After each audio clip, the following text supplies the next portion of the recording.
All right. Good morning, everybody. So today is November 23rd, and we are a couple days away from Thanksgiving. This is month numero dos. So, we're on a roll, hot streak. Let's keep that momentum rolling. Quick disclaimer. This is a conversation between me and Mike for entertainment purposes. Don't take anything that, well, see, even my phone doesn't take it seriously. Don't take anything that we say seriously here. This is, again, take it at your own risk, at your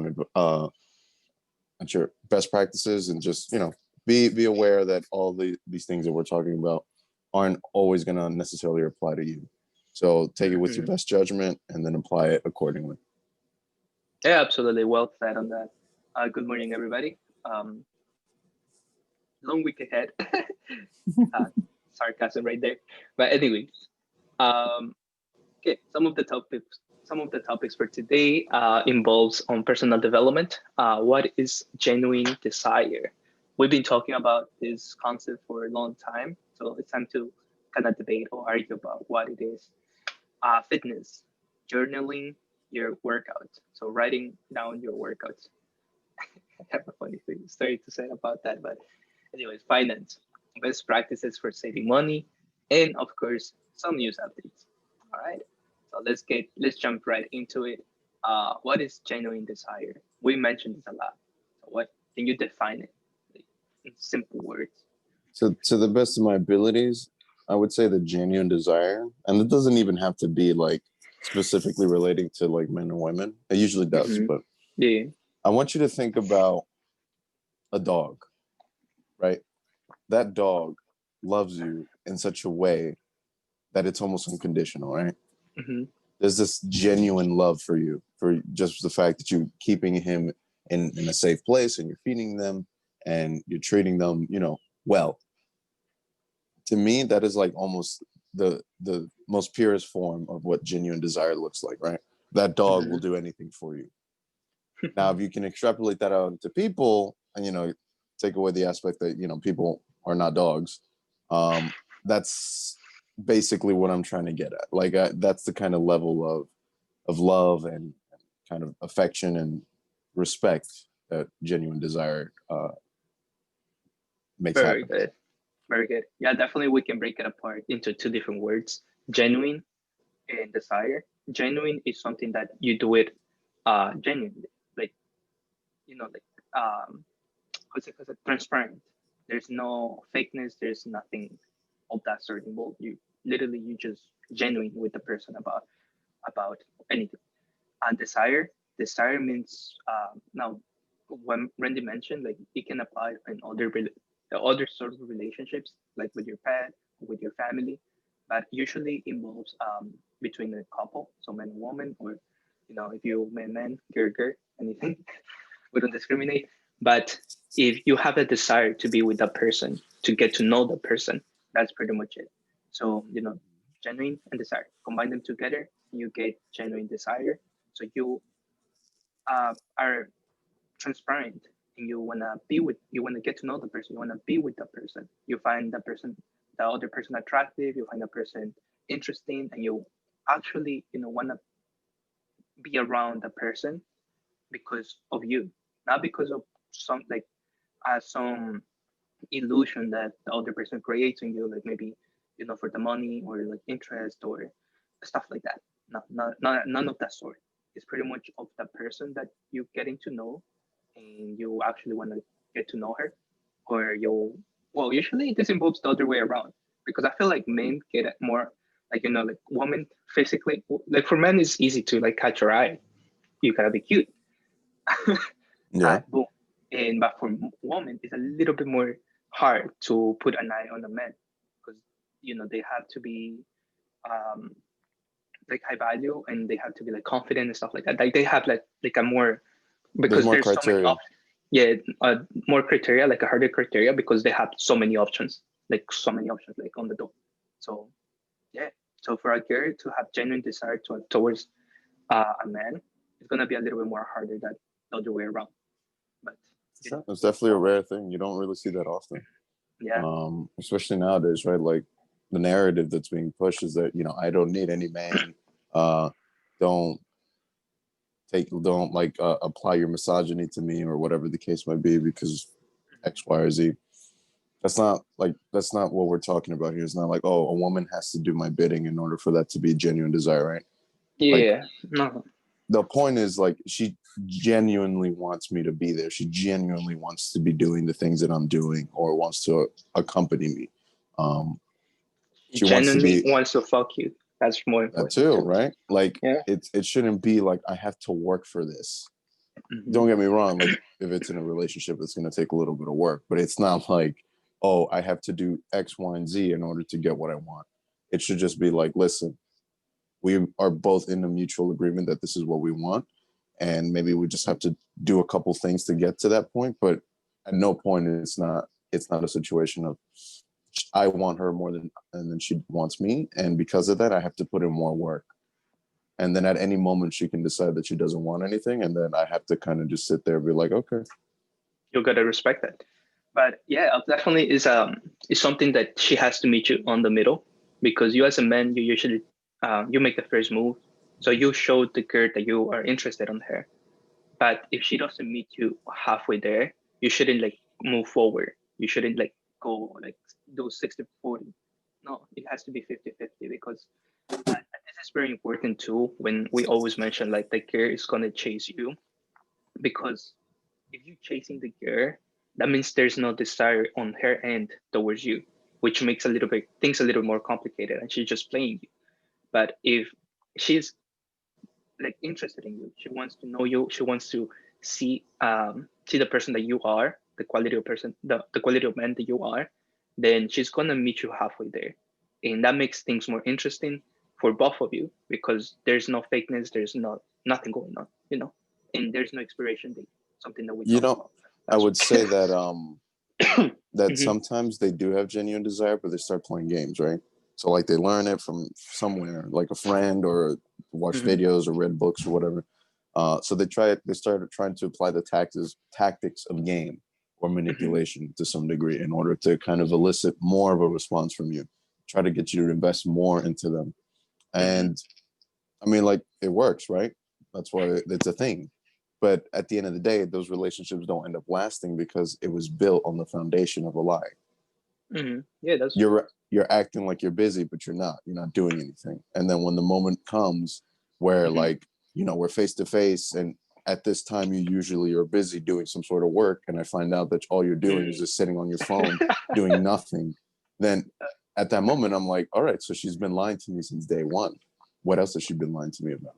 Mhm, So in that aspect of genuine desire, there comes, truth and honesty. You can't mhm. be faking it in order to get to the end goal because at some point that's going to catch up to you.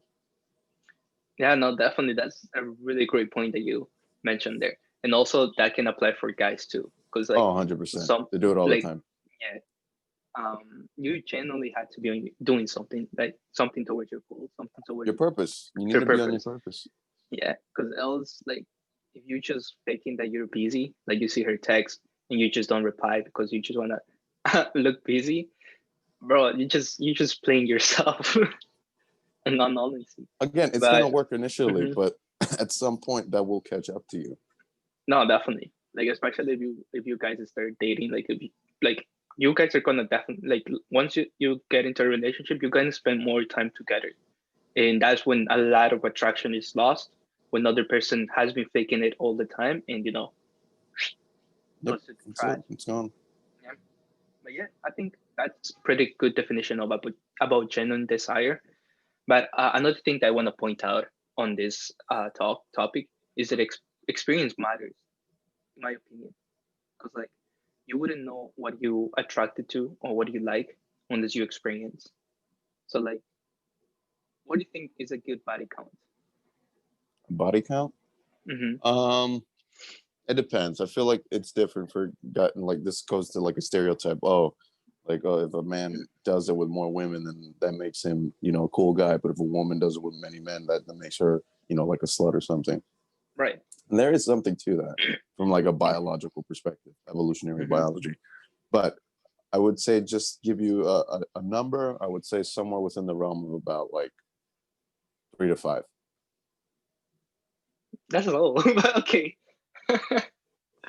Okay, I wasn't expecting that, to be honest. But yeah, my opinion, it should definitely be more than five. Just so you get experience, practice, and know what you into, and know what you like, and you can share with your partner. And especially once you're looking for something like serious, you know exactly like the type of woman that you're looking for, or the type of man, if it's that situation for a woman, because like Mhm. you don't know what you're attracted to, what you like, until you tried it, or you had it once at least. Because then So we I feel can talk a little bit more about women and the body count because I think that's a good topic and I have some ideas on that. But we'll say that for yeah, later. I'll put that yeah, I here was thinking, actually. yeah, actually I was thinking also, because like girls don't know what they like, and they get married. Well, it's not that they don't. And It's just it changes often. yeah, that's true. So boom, they go into marriage, they find something attractive once in the marriage, and they're willing to cheat. Now, women cheat more than guys, believe it or not. Definitely It's easier. making Or it's harder to find out for sure. me, from what I have seen. But yeah, okay, boom. Um, I think that covers train and desire. We can definitely add to the topic about body counts and Yeah, I stuff put it like here. that. Body count. I cool. All right. I think to summarize it, genuine desire. Uh, you genuinely want to get to know the other person, or you want to be around the other person. Think like a That's it. dog that loves you unconditionally, and then kind of Uh, extrapolate that out so it's not so Bro, animalistic. now that you mentioned a dog, last night, this girl sent me a video about a monkey, and that's because Ah, she that I love when the monkey you pet, see, you right? see, right That's why I there. know the girls have been listening to me, and she was interested. I mean, she's interested. That's That's another genuine thing. That's desire. genuine desire, right? Like she's paying Yeah. attention. It's not just like, oh, I'm gonna try to, you know, play him or trying to just Mm, do just one fuck and then that's it. yeah, yeah. This little is it's a finger monkey. It's so adorable, bro. And he was taking a bath or something. But I'm gonna send you the video so you can watch it. Sounds Cool. good. All right. Next topic: journaling your workouts. All right. So this one can get a little complicated and boring, but we'll keep it pretty simple. So one of the things that I like doing is, Mm-hmm. especially I'm a personal trainer, so I train clients and stuff. Is I log my clients' workouts. Not all the time. More Mm-hmm. now, I'm just literally logging in like fitness tests, fitness exams that I do with them. But before, I used to be a little bit more on point with just like logging the day-to-day workouts. The whole purpose of that is simply just to get a good idea as to where we're at, right? Where we started and where we're at. Now I Mm-hmm. can do that with the fitness exams because I can check month to month if they're getting stronger, if they're getting faster, if their cardio output is better. But normally, I would just do that for all my workouts just to see if they're increasing their strength on all the main lifts. And again, getting a good idea if they're making progress or they're going backwards. Mm-hmm. So, I mean, you see it, right? I document my training on the Instagram, right? The whole Yeah. purpose of that is one, accountability, right? So I have Mm-hmm. other people watching me, but simultaneously, it's just more so I can see like month to month or day to day, week to week, what's the progression? Am I going forward or am I going back? Mm-hmm. Same idea with the working out. Am I going forward or am I going back? Additionally, it builds this discipline, right? Like like with anything that you want to be successful in, it has to be with discipline. That's usually Mm-hmm. one of the main components. And working out is no different. Working out is primarily built on you being disciplined about showing up, doing the work, and Mm-hmm. just making sure that you're not messing it up by eating any junk food or anything like that. So again, a good way to keep account of that is to track those workouts. Journal it down in your journal, or you can put it on your phone. You can make a note on your phone. Same thing with the food, right? That way, like you have a reason to show up. You want to make those. You want to see this list complete because week to week you have this whole thing that you have to journal out. And Mm-hmm. if you built out a good routine and discipline with journaling out your workouts, you're like, listen, I have to go in today in order to fill out this sheet because I'm being consistent and I want to see my numbers improve and I want to get to my goals. Yeah, Okay. that's pretty much it. That's what I got. No, I think I definitely agree that journaling actually, like, overall, journaling is a really good strategy for you to um, first build a habit of consistency. Second, know you can always go back to what you were doing last week, a month ago, and so forth. So it's accountability, and also to see your progress, and you also get to see like written down. Now, when it comes to fitness, I really suck at journaling my progress on fitness. Most Um, people do. yeah, it's so annoying every time. I sometimes forget because I'm so concentrated on my workout, and then I covered the first topic, like the main exercises. But once I get to the little ones, it's so tedious.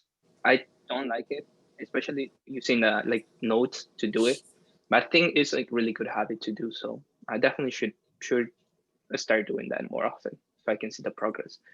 Um, but yeah, so when as you were talking, actually, I was thinking about, is there an app other than notes that we can keep you track of the like journaling, I'm like make it pretty a little sure bit more there fun? is, but I can't recall right now. I'm pretty sure there's one. I just don't remember the name of it. But just like search it up on Google Mhm. or the App Store, tracking your workouts. I mean, again, Yeah. like it's super simple. You literally make a table on your Google Doc or a Word document and just do that. hmm Now I was thinking more like a more analytical app. Yo, if there's no one, that's a good idea for an app. Could make Am I one. looking to it? Yeah, am I looking to it? Because like imagine like an app that you keep track of it, like keep track of the actual progress. Let's say squats. This time I lift this amount of pounds, and then this amount of reps or sets. And then at the bottom, it shows the graph of your progress. Makes it a little more clear to understand how much you have increased. And also, it's more fun to do it because you know that Mm. you're getting something back. Because So I know I that a think, lot of people like doing that on Excel, mhm, Microsoft Excel, but that can get annoying.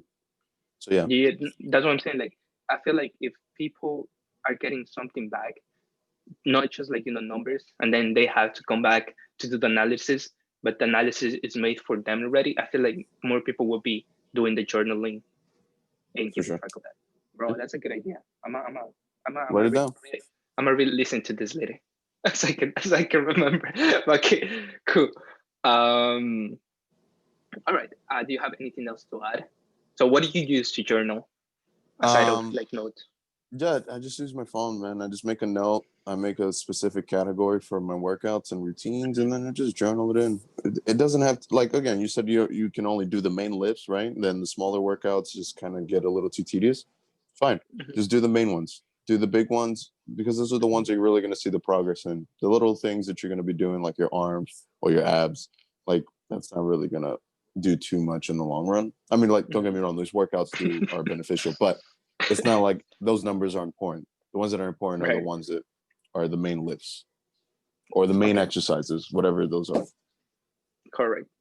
All right, yeah, that's a really good idea. I need to get back to that because definitely I need some work on that. I journal, but not journal. Like you mentioned, that you journal your traits. I journal usually my ideas or like things that I need to do.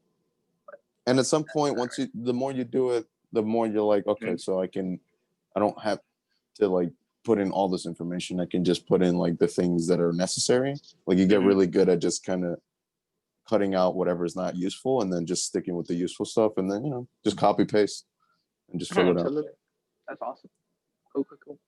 All right, let's move on to the next. So it doesn't get too long. Fitness, No, fitness. Oh finance. shit, finance. Damn, dude. My That bad, my bad. Monday They morning, it's all gloomy and rainy. they both start with F, so I was like, fuck. All right, best practices for saving money. Oof. You know what I was thinking, dude? If there Uh-huh. was a way for us to make the personal development into a word that starts with F, all three categories can be F. They F start with F F. F. Okay, I will look into that actually. Personal development. There might be a synonym or something. Yeah. What I'm thinking.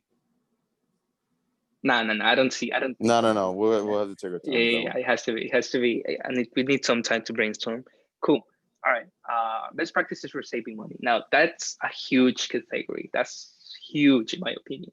There's so many practices, and you gotta do your own research. We're gonna give you a couple, like something that works for us, of for me. I mean, like what works for me is not gonna work for Randy, and same thing, it's not gonna work Vice for versa. everybody. Right, Yeah, right. correct.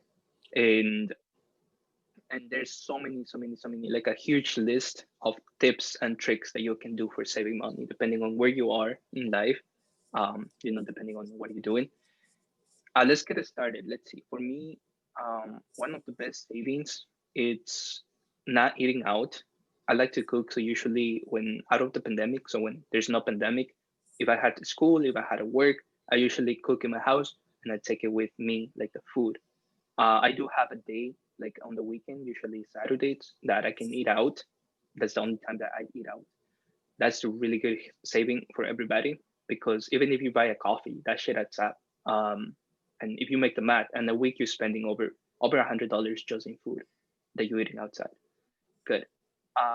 When it comes to insurance for my car, I've managed to share it with my mom and my sister.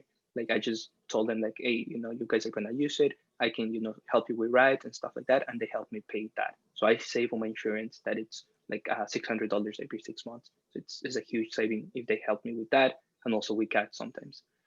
Um, when it comes to school, I took half this semester because I have some investments and I made some business decision also. Like, you know what I'm talking about.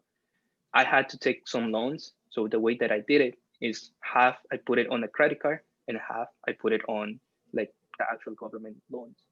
So right now I'm starting to pay them off as I'm in school. So the interest don't add up, and my goal is to graduate with zero free loan, like $0 loan. So that's a huge saving in my opinion because interest are a bitch and they're gonna add up eventually. Um, Another trick is paying your okay having we talk about this like having a savings account, not savings account, like a checkings account with at least um your emergency money and everything else. Keep it depending on how much you earn. Like I would say like a 30 or 40% of the paycheck.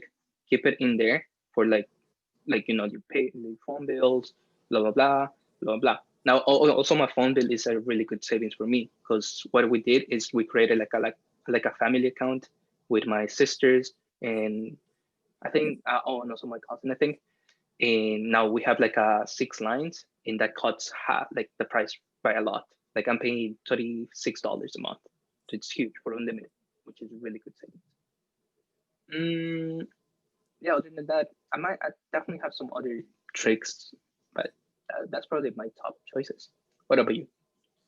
Yeah, so similarly with like the eating out, that's definitely one of the big things. That's where a lot of my money can be wasted on. Um, Mm-hmm.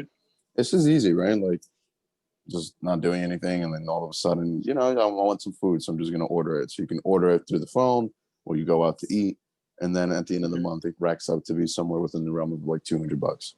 Mm-hmm. It's definitely a good thing that try to limit that maybe once a week, and then every other time, all the other times, try to cook something for yourself. Mm-hmm. Usually, it's more healthy, anyways, from like just a health perspective, because you get an idea of what you're eating. Another thing, one of the big things is coffee. So I'm just gonna go through the things that like I waste money on, right? So Mm-hmm. this little Starbucks coffee, right? So this one only costs $2.69, and the prices have Mm-hmm. been slowly increasing because I remember when I started buying, it was like $2.33. So now they've been slowly incrementing the price over time, and that's fine. We talked about inflation before, so everything has to go up Mm-hmm. over time. That's fine. But those $2, I spend it almost every day, and that adds up. So you take $2 and you extrapolate that out to almost 7 days a week. That's almost what, 14, 15 14, bucks? $15 more. Yeah. 17. I could put that into, well, I mean, for me, I like trading and investing in stocks, right? I can do that, or I can put it into a savings Mm-hmm. account, have that appreciate a little bit more.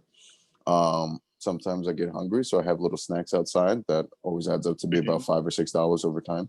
If I would have brought snacks from home, right, I can buy in bulk. That way I don't have to waste that money. Mm-hmm. Um, as it pertains to like your savings and checking account.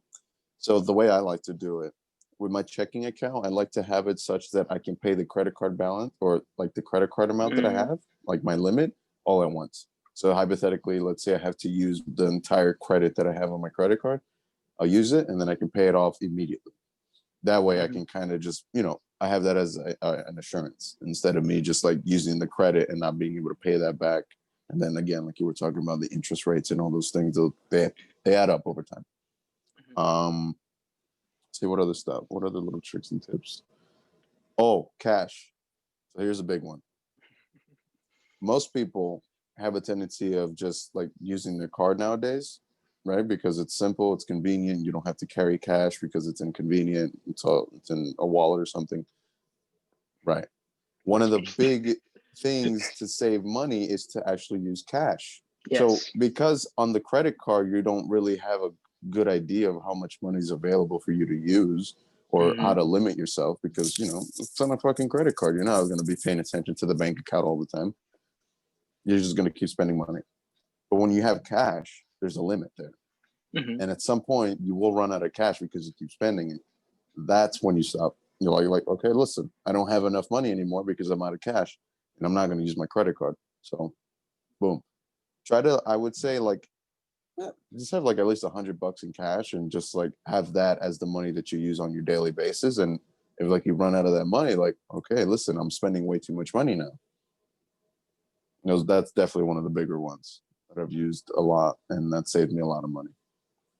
Wait, let me just piggyback from what you just said right now, because that's a really good point that you mentioned. Now, when you're using your credit card, you're also getting taxed comparing to when you're using cash, you're not. That's something that I noticed a lot. So depending on the place that you go, like let's say gas, in gas, you're paying more when you pay with credit card if comparing to when you pay cash. Now there's way around it. The way that I do it is that I go to BP, which is this gas station, the green ones. They have an app, so they give you 5 cents per gallon. It gives me a little bit more savings comparing to just paying straight with a credit card. So there's way around that. Now another thing too, when you carrying cash, carry big bills, so 150, because I don't know about you, but me breaking the bill hurts my soul. Like I hate breaking like a $50 bill, like $100 bill. So I usually, yes, like Randy mentions, I usually do have like $100, but there's times that he has caught me that no cash because I don't like usually I get paid straight to my bank. So for me to go to the ATM and get cash is kind of I don't do that to be honest. Usually I have 20s because that works better out for me. But yeah, I like that idea of big bills. Yeah, but yeah. And another thing too is that I can control with my credit card. Now another good point: savings, clothing. Avoid buying as much clothes as you can. Like don't buy clothes at all. Go to your closet and just check what you have and what you need. So just buy the things that you need. Like for me, I haven't buy like a like a thing clothing for like ages. Like I don't buy it. Like this is from my last university that I had. Like I avoid buying clothes and I still look fashionable and modern. That's another topic right there. How do you like be minimalistic and fashionable? But clothing, like if it works, it works. But you don't need to be like on trend like all the time, especially if you're trying to like pursue financial freedom and you want to be more conscious of what you're spending. Because remember, this is avoid like buying streams. Like I don't pay for shit. I don't pay for check. I don't pay for Netflix. I don't pay for Hulu, Disney Plus. None of that. I have them. Amen. Be careful there. Why? Allegedly, you don't pay for these things. Why? If somebody finds out that you're like using somebody else's account, that's fraud. That's not fraud. Oh yeah, like no. But I use the people that I know. But they Still, you're not supposed to. You allegedly do that. Allegedly, yeah. But anyways, but yeah, avoid getting into every single stream. Just maybe try the free trials, and then watch all the shows that you want. Cancel the shit. Make new emails. You can always use new emails, and then Yeah, because the Netflix, I know Netflix for sure. Like they up the price after the first month, but if you just keep making new emails, you can just keep it cheap. Also, another thing too, what was it? Shit. Oh, movies. Movies. There are free websites for movies if you want to watch a movie, like good movies. But yeah, So there's ways around it. Like I said, there's a ton of lists, and what works for us is not gonna work for you. And same thing, what works for you, because like maybe you have a house, you have a mortgage, maybe you have like a family. Like Randy lives on his own. So how's that savings going for you? I'm not technically living on my own yet, but I mean it's going pretty good because I'm obviously with me working here at the gym, I can make a decent living. I'm the only trainer right now, so that makes it much easier. But yeah, a lot of it is coming down to being really diligent about not spending money when I don't have to. Because it's really easy. Again, I can just order food and like I'm hungry and I don't want to cook anything. There goes $40. Just be really diligent. Don't waste the money when you don't need to. Yeah, definitely. You have to treat yourselves here and there, but don't do it like so often. Like don't make it into a habit. In other words. All right, this is going way too long. Let's jump into like news updates. News updates on my end. Everything is kind of stable. Everything is very calm in the markets. There's few IPOs that we're looking for. Well, I'm looking for. Roblox, apply for IPO this week, and also Wish, the famous e-commerce. Now, Wish is kind of like what anybody can do. Drop shipping pretty much. It's not they don't deal with the storage. They just rebrand the marks from Alibaba and then just sell it to you for a higher price. But it's interesting to see that they are IPO because I don't think there's growth in that, especially with Amazon and Walmart on the markets. We will see how that goes. Other than that, it is Christmas. It is Thanksgiving week. Too early. Too early today. Thanksgiving week. Definitely, if you need something in your house, if you're looking for something to buy, not actually need, Black Friday is definitely has really good deals, and next week Cyber Monday as well. We're looking at the stocks to buy and see which e-commerce is which going one to goes be. on sale. Yes, that's for us. Not the actual product, but the actual company. I'm looking into increasing my share position in Amazon as well as Walmart. I hold both of them. Really good investments. Also, even being on the headlines this week. Yeah, headlines this week. This entire month, which is kind of crazy. Randy could go into detail because I know he knows more about that than I do. And other than that, yeah, it's a short week also. Yes, a short week in the markets. I think. I mean, I know for sure Thursdays the market isn't open, but I'm not too sure about Friday. But yeah. So for me, I've been making a killing with my electric vehicle stocks, right? So with my Neo and Tesla, I've just been bouncing back and forth between those guys. I was telling you the other day or yesterday about the new one, Solo, right? So that's that one that might have competition because it's based out of Canada and they have a working product. Now it's a really small car, so it's going to obviously appeal to some audience. Just not sure if the demand is really going to be there to support it. But in the short term, the company seems like it has a lot of growth potential, so I'll definitely be trying to trade that. Anything else? So I don't know if I told you about Workhorse, and then the other one is called Arrival. So these guys they have upcoming contracts with USPS to make the trucks for them, electric trucks, right? So these guys, again, if those contracts go through, that could definitely, boost the sales of the company and really make them grow. So the tickers for that one is WKHS, that's Workhorse, and the other one, there's right now a holding company for Arrival. It hasn't had an IPO yet, but the holding company is CIIC. And then once that one goes public, then we'll see. But yeah, besides that, I'm just looking to see where the value is, where the potential is, and I'm just trading that, man. So we have another nice strong green week like we had last week. Yeah, definitely. We're gonna have some greens this week. Last week it was so flat. It was so sad to see. Well, I mean, actually, it's so calm to see that it was really flat. Might be the calm before the storm, or things are starting to stabilize. Yeah, we will see what happens. And tech is definitely, it's stable. It's not really moving too much anymore. Yeah, exactly. Cool. Other than that, I don't have anything else to add. Do you? No, that's it, man. All right. Well, that's pretty much it. Thank you for tuning in. Let's keep this show on the road, man. we're doing Thanks. 2 months in now, month number 2. So thanks Oh. for listening and hope you're enjoying. Oh yeah, it's 2 months. Time flies, man. All right. Peace out.